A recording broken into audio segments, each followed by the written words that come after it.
Hanna-Barbera cartoons are undoubtedly a significant part of cartoon history. They helped pave the way for many of the cartoons we see nowadays, as well as create timeless franchises over the years. And of course, they helped create what we know today as Cartoon Network. Hanna-Barbera gave us such IPs as Scooby-Doo, the Flintstones, the Jetsons, Yogi Bear, Top Cat, and many more. They remained popular even into the 2000s with many different versions of their existing IPs. Of course, after a while this didn't last. By the 2010s, aside from Scooby-Doo, Hanna-Barbera cartoons were pretty much an afterthought, as most of them resided on the channel known as Boomerang. However, one company saw a lot of untapped potential in the old Hanna-Barbera properties, enough so that they were interested in a crossover series. And what company was this? World Wrestling Entertainment, better known by its acronym WWE. For reasons that will soon become obvious, the WWE felt that a crossover with their product was just what Hanna-Barbera needed to bring them back up in the modern times. They were so interested that it led to 4 different specials. I'm saying specials because calling these movies is a bit of a stretch. But how did they work out?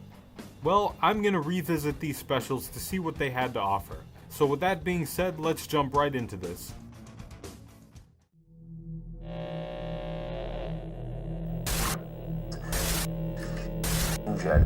Are you? Side.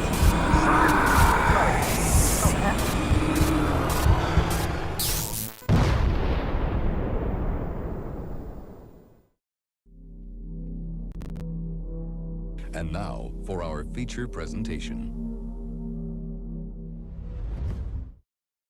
In 2014, we would get the first installment of the 4 crossovers between Hanna-Barbera and WWE. This is Scooby-Doo, WrestleMania Mystery. I swear I thought this film came out earlier than 2014, but I guess I was wrong. I thought this because John Cena is wearing his green attire, which he had in 2012, but to be fair, he also had a green attire in 2014, so who knows. From the cover, we can kind of understand what we're in for. It features Scooby, Shaggy, Cena, Triple H, AJ Lee, and a bear that we'll get to. The animation was done by Warner Brothers, as most of the Scooby-Doo media was at the time. Actually, most of the Hanna-Barbera stuff was done by Warner Brothers too, since they basically acquired all their stuff.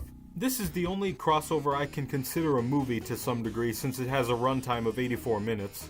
The movie begins outside of a place called WWE City, some kind of hidden area dedicated to all things WWE related. It includes hotels, restaurants, and a supposed residency for all WWE events. Considering how greedy the WWE has gotten, I'm surprised they haven't thought of doing this yet. But yeah, this place is very much like WWF New York. We then see The Miz going on a jog before he gets attacked by a mystery bear that I mentioned earlier. This is ultimately what opens the film. Not much really happens for the first half of the movie, honestly. The pacing is pretty slow.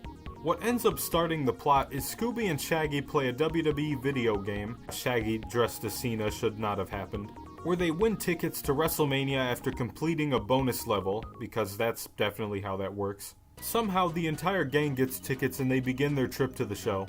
We eventually meet John Cena for the first time in this film as he helps the gang out of a situation with their van. Considering how PG the WWE product was at the time, I think he fits perfectly in a cartoon like Scooby-Doo. Also, Daphne has a thing for Cena, just putting that there. We get some more exposition regarding the Ghost Bear, as he is named. Things don't really get interesting until the gang arrives at WrestleMania. The cast of wrestlers chosen isn't really much to be amazed at. I mean, considering what year it was, I guess they were cool. John Cena, Triple H, Kane, and AJ Lee, and I guess Big Show were the only major stars in this film. Honestly, they should have just had Big Show wrestle the Ghost Bear. I think that would have been a fair fight. There are some new characters, however, mainly Cookie, a WWE trainer, and Ruben, who's trying to become a WWE wrestler. Though I don't know why he didn't just go to NXT. I'm sure he would have gotten much farther than he did. Other wrestlers that appear include Sin Cara, Brodus Clay, Santino Marella, and even Sergeant Slaughter. Also, this film inadvertently predicted WrestleMania becoming a 2-night event, since this one also takes place over 2 nights it seems. The plot is kinda hard to follow at times, especially everything surrounding the Ghost Bear. The whole backstory involving Sin Cara was pretty strange also.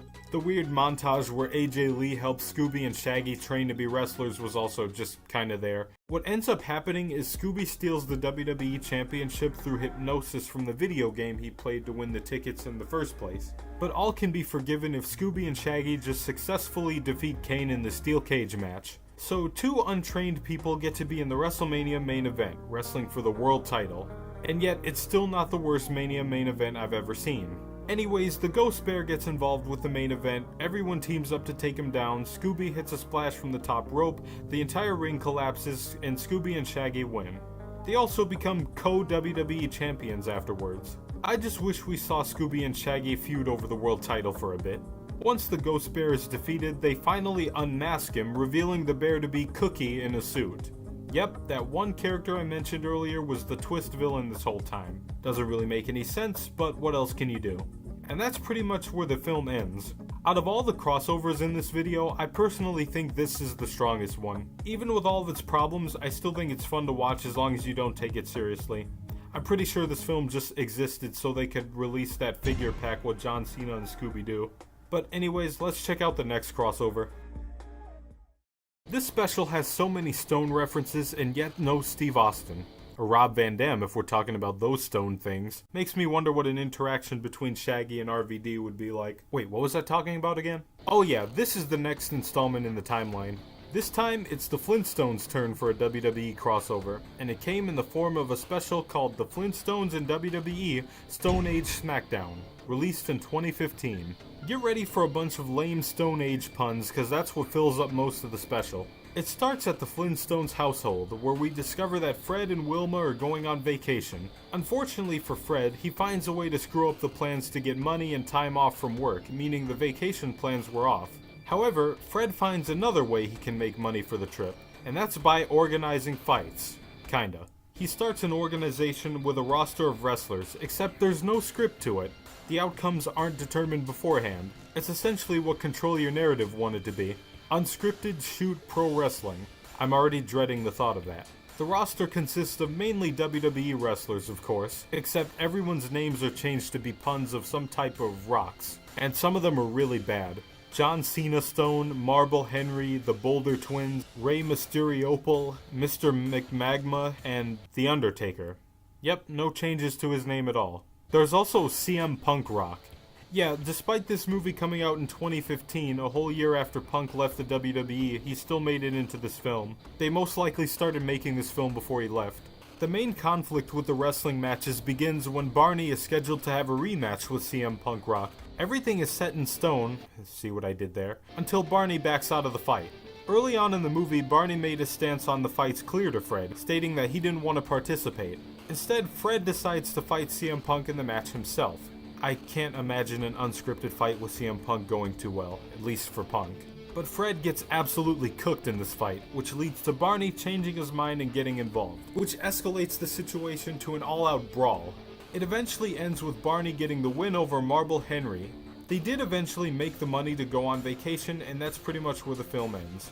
I'll be honest, I fell asleep midway through this film. The pacing slows down a lot at times, and the whole concept of Fred's organization is just very confusing, not to mention shady. But I suppose worse things have gotten off the ground. This film isn't as strong as the Scooby-Doo crossover. Honestly, I think the Scooby-Doo crossover had more material to work with as it was based in modern times. But since the Flintstones is based in the Stone Age, there's only so much you can do. Let's see how the next installment goes. I forgot this film even existed, and I've only seen clips of it online, but I'll try to explain it as best as I can. Scooby-Doo and WWE Curse of the Speed Demon. This was released in 2016 with a runtime of 82 minutes. A WWE event is once again happening, but this time there's no wrestling. Instead, we get an off-road race. I think this would have fit WCW a lot better, considering they literally had monster trucks at one point. The winner of this race would be awarded with a cash prize, and a few WWE superstars are competing in the race as well. A few notable names in the race are Triple H, Vince and Stephanie McMahon, The Undertaker, and Dusty Rhodes. There's a bunch of lower card wrestlers in the film too. The main conflict arises when an unknown entity shows up to disrupt the race, and with the WWE already having connections with the Mystery Gang, they're called on with the task of catching the crook.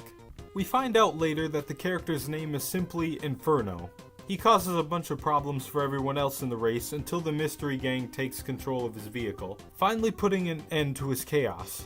And of course, because it's a Scooby-Doo film, there's always some kind of twist villain revealed at the end. To nobody's surprise, Inferno turned out to be Triple H, with Stephanie working with him the whole time. I mean, at least Cookie was somewhat surprising, even though it made no sense. But yeah, this film just wasn't that interesting to me. Heck, I kept disassociating as I was writing this portion of the script. You make a WWE related film with no wrestling in it, and it's obviously not going to be that memorable. Anyways, on to the last one. In 2017, we would get the final installment of crossovers between the WWE and Hanna-Barbera properties. This time, the Jetsons would be thrown in a film called The Jetsons and WWE Robo-Mania. Interestingly, Scooby-Doo WrestleMania Mystery had the word WrestleMania omitted from any future airings of the film on TV, due to licensing. However, the Jetsons film still uses the name to this day. Plot-wise, this might be the most interesting film out of all of them, and I bet you'll never guess who the main character in this film is. Maybe Roman Reigns? Seth Rollins? It's The Big Show. And for some reason, he's still getting title shots in 2017. Basically, Big Show unprofessionally walks out of SmackDown and pretty much dies in the process. Okay, not really. He freezes into a block of ice due to a snowstorm. Apparently he stays frozen for a while because George Jetson eventually discovers him underground. After Big Show is free from the ice, he realizes that time has passed him greatly. He's told that WWE is ran by robots. Surprisingly, this aged well considering WWE has been using AI to write their scripts nowadays. There's a lot of time travel that occurs throughout the film, where we see both robot versions of the wrestlers and their human counterparts. Big Show also takes over the world for a while by controlling the robots. This might be the most heel work I think Big Show has ever done, aside from beating up Rey Mysterio. It's up to the other wrestlers to team up and overthrow the Big Show from power. They eventually do and everything goes back to normal. I felt that mixing WWE with a futuristic setting like the Jetsons had some potential, but at the same time I'm not too sure. I wouldn't have went with Big Show as the main character, especially compared to the other superstars in this film. This plot can also be hard to follow sometimes, but it's not really that bad. All of that being said, this was the final crossover we would get, before they were ended entirely. I suppose it was an interesting experiment for both companies to produce films together, but it couldn't have been more obvious why they did this. Money, for one, but this was also clearly to advertise WWE. And I guess they achieved those things after all. Let me know what you all thought of these films in the comments down below, but that's gonna do it for today's video. Thanks for watching this video. Don't forget to leave a like and subscribe to my channel for future content.